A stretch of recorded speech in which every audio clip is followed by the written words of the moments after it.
तो उन्होंने मुझे गुजराती में जवाब दिया कि बड़े पर गुजराती आवड़े छे।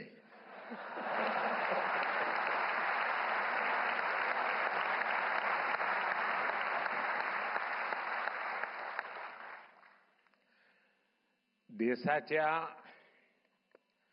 आर्थिक राजधानीच्या राज्यातून देशाच्या राजधानीत आलेल्या सर्व मराठी सारस्वतांना माझा नमस्कार।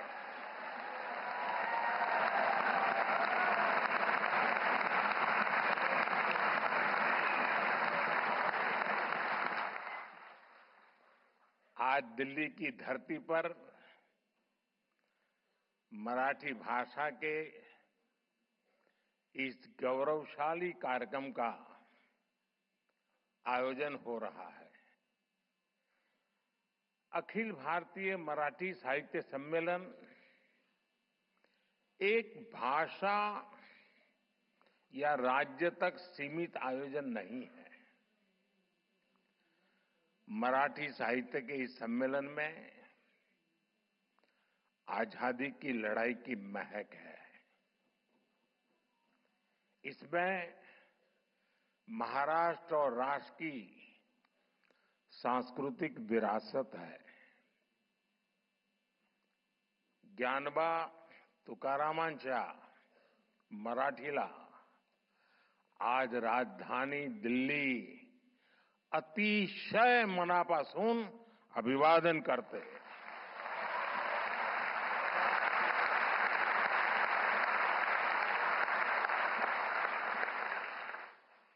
भाइयों बहनों, 1878 में पहले आयोजन से लेकर अब तक अखिल भारतीय मराठी साहित्य सम्मेलन देश की 147 वर्षों की यात्रा का साक्षी रहा है। महादेव गोविंद रानडे जी, हरिनारायण आप्टे जी, माधव श्रीहरि अणे जी, शिवराम परांजपे जी, वीर सावरकर जी, देश की कितनी ही महान विभूतियों ने इसकी अध्यक्षता की है। शरद जी के आमंत्रण पर आज मुझे इस गौरवपूर्ण परंपरा से जुड़ने का अवसर मिल रहा है। मैं आप सभी को देश दुनिया के सभी मराठी प्रेमियों को इस आयोजन की बहुत बहुत बधाई देता हूं। आणि आज तर जागतिक मातृभाषा दिवस आहे। तुम्ही दिल्लीतील साहित्य संमेलनासाठी दिवस सुद्धा अतिशय चांगला निवडला।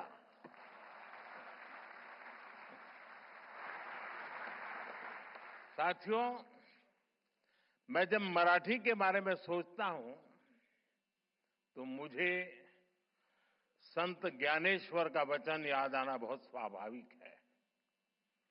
माझ्या मराठीची बोलू कौतुके, परी अमृतातेही पैजासी जिंके। यानी मराठी भाषा अमृत से भी बढ़कर मीठी है। इसलिए मराठी भाषा और मराठी संस्कृति के प्रति मेरा जो प्रेम है, आप सब उससे भली भांति परिचित है। मैं आप विद्वानों की तरह मराठी में उतना प्रवीण तो नहीं हूं, लेकिन मराठी बोलने का प्रयास, मराठी के नए शब्दों को सीखने की कोशिश मैंने निरंतर की है। साथियों, ये मराठी सम्मेलन एक ऐसे समय हो रहा है जब छत्रपति शिवाजी महाराज के राज्याभिषेक के 350 वर्ष पूरे हुए हैं। जब पुण्य श्लोक अहिल्याबाई होलकर जी की जन्म जयंती के 300 वर्ष हुए हैं और कुछ ही समय पहले बाबा साहब अंबेडकर के प्रयासों से बने हमारे संविधान ने भी अपने 75 वर्ष पूरे किए हैं। साथियों, आज हम इस बात पर भी गर्व करेंगे कि महाराष्ट्र की धरती पर मराठी भाषी एक महापुरुष ने 100 वर्ष पहले राष्ट्रीय स्वयंसेवक संघ का बीज बोया था। आज ये एक वटवृक्ष के रूप में अपना शताब्दी वर्ष मना रहा है। वेद से विवेकानंद तक भारत की महान परंपरा और संस्कृति को नई पीढ़ी तक पहुंचाने का एक संस्कार यज्ञ राष्ट्रीय स्वयंसेवक संघ पिछले 100 वर्ष से चला रहा है। मेरा सौभाग्य है कि मेरे जैसे लाखों लोगों को आरएसएस ने देश के लिए जीने की प्रेरणा दी है और संघ के ही कारण मुझे मराठी भाषा और मराठी परंपरा से जुड़ने का भी सौभाग्य प्राप्त हुआ। इसी कालखंड में कुछ महीने पहले मराठी भाषा को अभिजात भाषा का दर्जा दिया गया है। देश और दुनिया में 12 करोड़ से ज्यादा मराठी भाषी लोग हैं।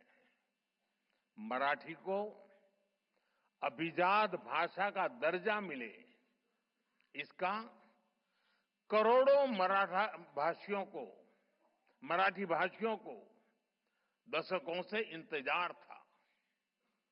ये काम पूरा करने का अवसर मुझे मिला। मैं इसे अपने जीवन का बड़ा सौभाग्य मानता हूं। माननीय विद्वद्जन, आप जानते हैं, भाषा केवल उसके संवाद का माध्यम पर नहीं होती है। हमारी भाषा हमारी संस्कृति की संवाहक होती है। ये बात सही है कि भाषाएं समाज में जन्म लेती है, लेकिन भाषा समाज के निर्माण में उतनी ही अहम भूमिका निभाती है। हमारी मराठी ने महाराष्ट्र और राष्ट्र के कितने ही मनुष्यों के विचारों को अभिव्यक्ति देकर हमारा सांस्कृतिक निर्माण किया है। इसलिए समर्थ रामदास जी कहते थे, मराठा तीतू का मेळवावा, महाराष्ट्र धर्म वाढवावा, आहे तितके जतन करावे, पुढे आणीक मिळवावे, महाराष्ट्र राज्य करावे। जिकडे तिकडे मराठी एक संपूर्ण भाषा है। इसलिए मराठी में शूरता भी है, वीरता भी है। मराठी में सौंदर्य भी है, संवेदना भी है, समानता भी है, समरसता भी है। इसमें आध्यात्म के स्वर भी है और आधुनिकता की लहर भी है। मराठी में भक्ति भी है, शक्ति भी है और युक्ति भी है। आप देखिए, जब भारत को आध्यात्मिक ऊर्जा की जरूरत हुई तो महाराष्ट्र के महान संतों ने ऋषियों के ज्ञान को मराठी भाषा में सुलभ कराया। संत ज्ञानेश्वर, संत तुकाराम, संत रामदास, संत नामदेव, संत तुकडोजी महाराज, गाडगे बाबा, गोरा कुमार और बहिणाबाई, महाराष्ट्र के कितने ही संतों ने भक्ति आंदोलन के जरिए मराठी भाषा में समाज को नई दिशा दिखाई। आधुनिक समय में भी गजानन दिगंबर माडगुलकर और सुधीर फडके की गीत रामायण ने जो प्रभाव डाला वो हम सब जानते हैं। साथियों, गुलामी के सैकड़ों वर्षों के लंबे कालखंड में मराठी भाषा आक्रांताओं से मुक्ति का भी जयघोष बनी। छत्रपति शिवाजी महाराज, संभाजी महाराज और बाजीराव पेशवा जैसे वीर मराठा वीरों ने दुश्मनों को नाको चने चबाना दिए, उनको मजबूर कर दिया। आजादी की लड़ाई में वासुदेव बलवंत फडके, लोकमान्य तिलक और वीर सावरकर जैसे सेनानियों ने अंग्रेजों की नींद उड़ा दी। उनके इस योगदान में मराठी भाषा और मराठी साहित्य का बहुत बड़ा योगदान था। केसरी और मराठा जैसे समाचार पत्र, कवि गोविंदाग्रजी की ओजस्वी कविताएं, राम गणेश गडकरी के नाटक, मराठी साहित्य से राष्ट्र प्रेम की जो धारा निकली उसने पूरे देश में आजादी के आंदोलन को सींचने का काम किया। लोकमान्य तिलक ने गीता रहस्य भी मराठी में ही लिखी थी, लेकिन उनकी इस मराठी रचना ने पूरे देश में एक नई ऊर्जा भर दी थी।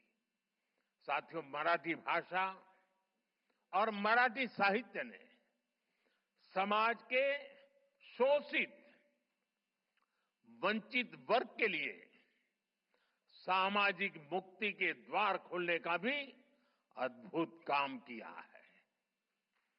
ज्योतिबा फुले, सावित्रीबाई फुले, महर्षि कर्वे, बाबा साहब आंबेडकर, ऐसे कितने ही महान समाज सुधारकों ने मराठी भाषा में नए युग की सोच को सींचने का काम किया था। देश में मराठी भाषा ने बहुत समृद्ध दलित साहित्य भी हमें दिया है। अपने आधुनिक चिंतन के कारण मराठी साहित्य में विज्ञान कथाओं की भी रचनाएं हुई हैं। अतीत में भी आयुर्वेद, विज्ञान और तर्कशास्त्र में महाराष्ट्र के लोगों ने अद्भुत योगदान दिया है। इसी संस्कृति के कारण महाराष्ट्र ने हमेशा नए विचारों और प्रतिभाओं को भी आमंत्रित किया और महाराष्ट्र ने इतनी प्रगति की है। हमारी मुंबई महाराष्ट्र ही नहीं बल्कि पूरे देश की आर्थिक राजधानी बनकर उभरी है। और भाइयों बहनों, जब मुंबई का जिक्र आया है तो फिल्मों के बिना न साहित्य की बात पूरी होगी और न मुंबई की। ये महाराष्ट्र और मुंबई ही है जिसने मराठी फिल्मों के साथ साथ हिंदी सिनेमा को ये ऊंचाई दी है। और इन दिनों तो छावा की धूम मची हुई थी।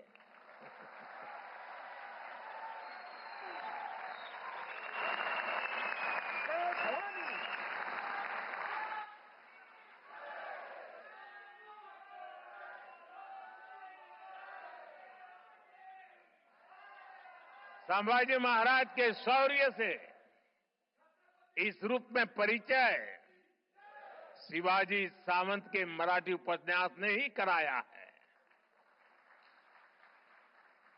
साथियों, कवि केशव सूत का एक पद है, जूने जाऊं दया मरना लागूने जाळूनी किंवा परूनी टाका सड़त न एक्या ठाई ठाका, यानी हम पुरानी सोच पर थमे नहीं रह सकते। मानवीय सभ्यता, विचार और भाषा लगातार इवॉल्व होते रहते हैं। आज भारत दुनिया की सबसे प्राचीन जीवंत सभ्यताओं में से एक है, क्योंकि हम लगातार इवॉल्व हुए हैं। हमने लगातार नए विचारों को जोड़ा है, नए बदलावों का स्वागत किया है। भारत में दुनिया की सबसे बड़ी भाषाई विविधता इसका प्रमाण है। हमारी ये भाषाई विविधता ही हमारी एकता का सबसे बुनियादी आधार भी है। मराठी खुद इसका सबसे बड़ा उदाहरण है, क्योंकि हमारी भाषा उस मां की तरह होती है जो अपने बच्चों को नए से नया, अधिक से अधिक ज्ञान देना चाहती है। मां की तरह ही भाषा भी किसी से भेदभाव नहीं करती। भाषा हर विचार का, हर विकास का आलिंगन करती है। आप जानते हैं, मराठी का जन्म संस्कृत से हुआ है, लेकिन इसमें उतना ही प्रभाव प्राकृत भाषा का भी है। ये पीढ़ी दर पीढ़ी आगे बढ़ी है। इसने मानवीय सोच को और अधिक व्यापक बनाया है। अभी मैंने लोकमान्य तिलक जी की गीता रहस्य का जिक्र किया। गीता रहस्य संस्कृत गीता की व्याख्या है। तिलक जी ने मूल गीता के विचारों को लिया और मराठी बोध से उसे और ज्यादा जन सुलभ बनाया।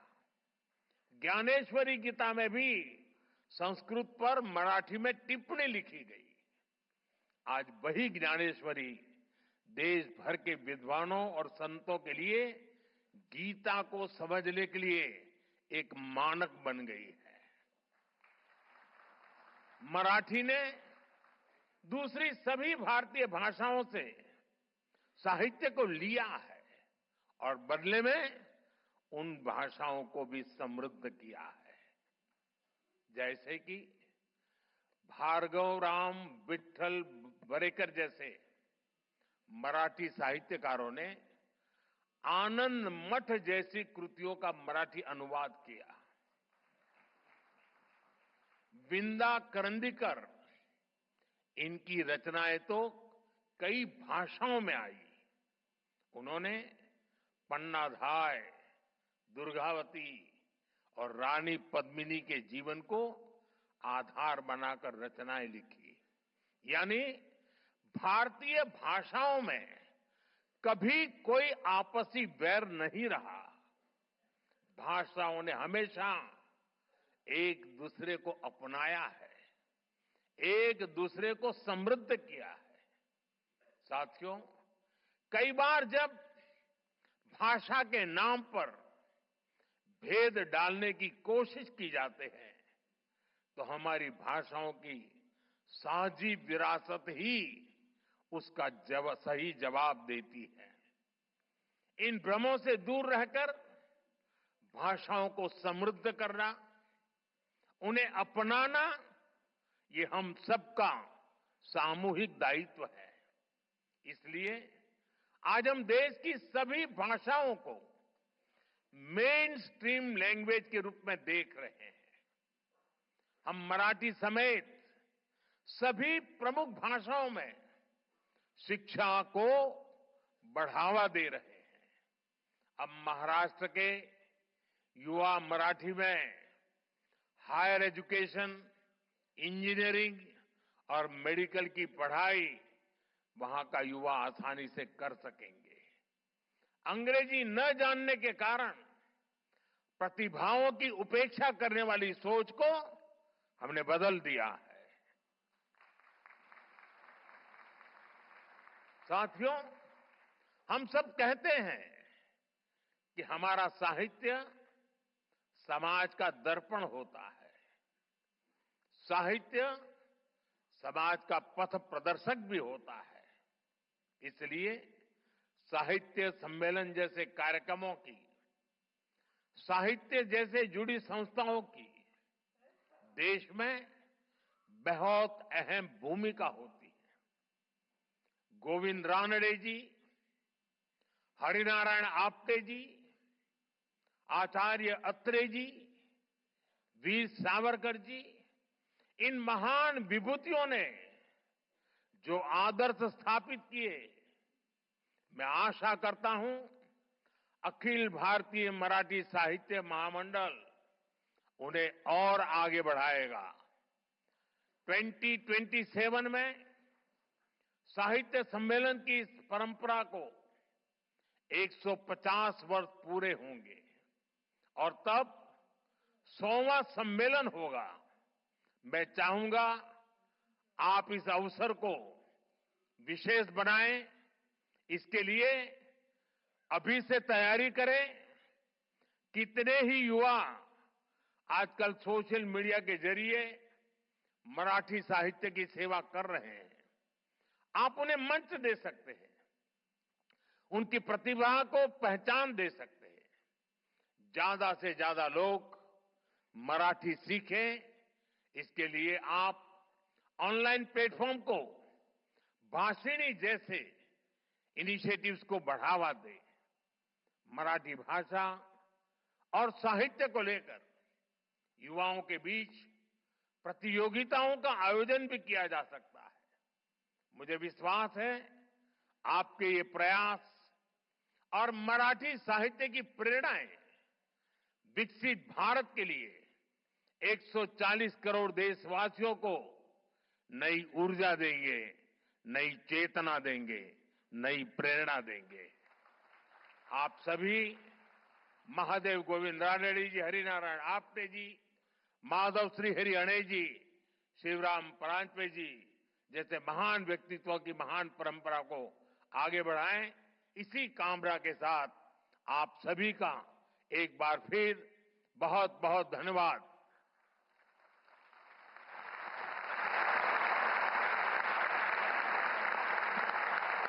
अतिशय वंदन झालेला असा हा क्षण आपणा सगळ्यांसाठी आपण सर्वांनी उभं राहून मानवंदना दिलेली आहे देशाचे पंतप्रधान